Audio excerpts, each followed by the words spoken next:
नमस्कार सबैजनालाई। आजको यो भिडियो शेयरमा लगानी गर्ने नयाँ लगानीकर्ताहरूको लागि निकै नै खास हुनेवाला छ। मेरा पछिल्ला भिडियोहरूमा अत्याधिक मात्रामा सोधिएको प्रश्न कुन चाहिँ ब्रोकर एकाउन्टबाट एकाउन्ट खोल्दाखेरि ठिक होला, कुन चाहिँबाट ट्रान्जेक्सन फास्ट होला भनेर सोध्नु भएको छ। म आज तिनै प्रश्नहरूको उत्तर दिन गइरहेको छु। भिडियो अन्तसम्म हेर्नुहोला। भिडियो सुरु गर्नुभन्दा अगाडि यदि तपाईले हाम्रो च्यानललाई सब्स्क्राइब गर्नुभएको छैन भने सब्स्क्राइब गर्नुहोला। साथै नजिकै रहेको बेल आइकनमा क्लिक गरेर अल नोटिफिकेसन अन गर्नुहोला, जसले गर्दा तपाईले यस्तै नयाँ भिडियोहरू छिटै नै हेर्न पाउनुहुनेछ। साथीहरू, आजको कार्यक्रम सुरु गरौँ। कार्यक्रम सुरु गर्नुभन्दा पहिला हामीले भन्ने गरेको ब्रोकर एकाउन्ट के हो भनेर बुझ्न जरुरी हुन्छ। ब्रोकर एकाउन्ट भनेको नेप्सेले सेयरको कारोबार गर्नको लागि बनाएको एउटा अनलाइन पोर्टल हो, जसलाई ट्रेडिङ म्यानेजमेन्ट सिस्टम भनिन्छ र छोटकरीमा TMS पनि भन्ने गर्दछौँ। यसैबाट हामीले सेयरको कारोबार गर्ने गर्दछौँ। यस्ता कारोबारहरू गर्नको लागि नेपाल सरकारले लगभग 50 जना ब्रोकरहरूलाई एप्रुभल दिएको छ।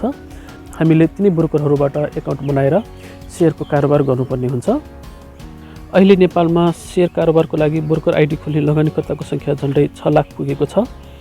नेपाल स्टक एक्सचेन्जका अनुसार फागुन 20 गतेसम्म ब्रोकर एकाउन्ट खोल्नेको सङ्ख्या 5,94,879 जना पुगेको छ, जसमध्ये 84.86% अर्थात् 4,45,353 जना अनलाइन प्रणालीमा आबद्ध रहेको नेप्सेले जनाएको छ। यीमध्ये 2,22,569 जना सक्रिय रूपमा कारोबार गरिरहेको नेप्सेले जनाएको छ। अनलाइनको लागि सबैभन्दा धेरै युजर नेम र पासवर्ड दिनेमा नासा सेक्युरिटिज रहेको छ।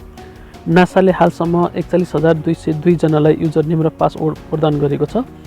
त्यस्तै 10,000 भन्दा बढी युजर नेम र पासवर्ड दिने ब्रोकरमा सानी सेक्युरिटिज 27,669 जना, मिडास 20,503 जना, आर्यतारा 19,815 जना, इम्पेरियल 19,028 जना, भिजन 28,914 जना, दीपसिका 28,779 जना, अनलाइन सेक्युरिटिज 18,550 जना, लिङ्क स्टज 15,735 जना, सुन्दरा सेक्युरिटिज 13,079 जना, अक्सफोर्ड 11,792 जना, सिप्रबी 11,088 जना, प्रिमियर 10,802 जना र कोहिनुर 10,382 जना रहेका छन्।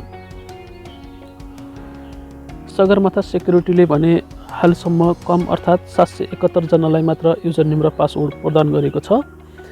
1000 भन्दा कम जनालाई पासवर्ड दिने भनेको सगरमाथा सेक्युरिटीले मात्र हो। यसरी हामीले के अनुमान लगाउन सकिन्छ भने ब्रोकर एकाउन्ट भनेको कुनै व्यक्ति वा संस्थासँग आबद्ध नभइकन यो एउटा अनलाइनबाट हुने कार्य हो र यो अनलाइनबाट हुने कार्य भएकाले जुनसुकै ब्रोकरबाट एकाउन्ट खोल्दा पनि हामीलाई खासै त्यस्तो फरक पर्दैन। तर कामको चाप र ट्रान्जेक्सनको हिसाबले चाहिँ भन्दा धेरै युजर नेम र पासवर्ड दिएका ब्रोकर एकाउन्टहरूमा जनगुनासाहरू कम सुन्ने, सेयरको कारोबार ट्रान्जेक्सन अलिकति ढिला हुने जस्ता समस्याहरू देखा पर्दछन् भने सबैभन्दा कम युजर नेम र पासवर्ड दिने ब्रोकर एकाउन्टबाट खाता खोल्दाखेरि चाहिँ हामीलाई चाहिँ ट्रान्जेक्सनहरू ढिलो हुने, टेक्निकल समस्याहरू धेरै आउने सम्भावना धेरै नै रहन्छ। त्यही हामीले सकेसम्म मध्यम रेन्जका ब्रोकर एकाउन्टबाट एकाउन्ट खोल्नु राम्रो हुन्छ, जसलेबाट उनीहरूले युजरहरू बढाउनको लागि आफ्नो कार्यक्षमतालाई सकेसम्म चाहिँ छिटो बनाउने कोसिस गर्दछन्, जसबाट हाम्रो सेयरको कारोबार पनि छिटो हुन जान्छ।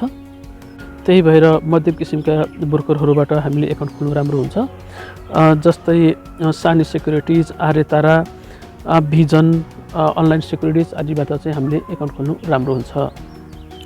हस्त साथीहरू, आजको यस कार्यक्रम तपाईलाई कस्तो लाग्यो? आशा गर्दछु तपाईलाई मन पर्यो होला। यदि मन पर्यो भने लाइक गर्न नबिर्सनु होला।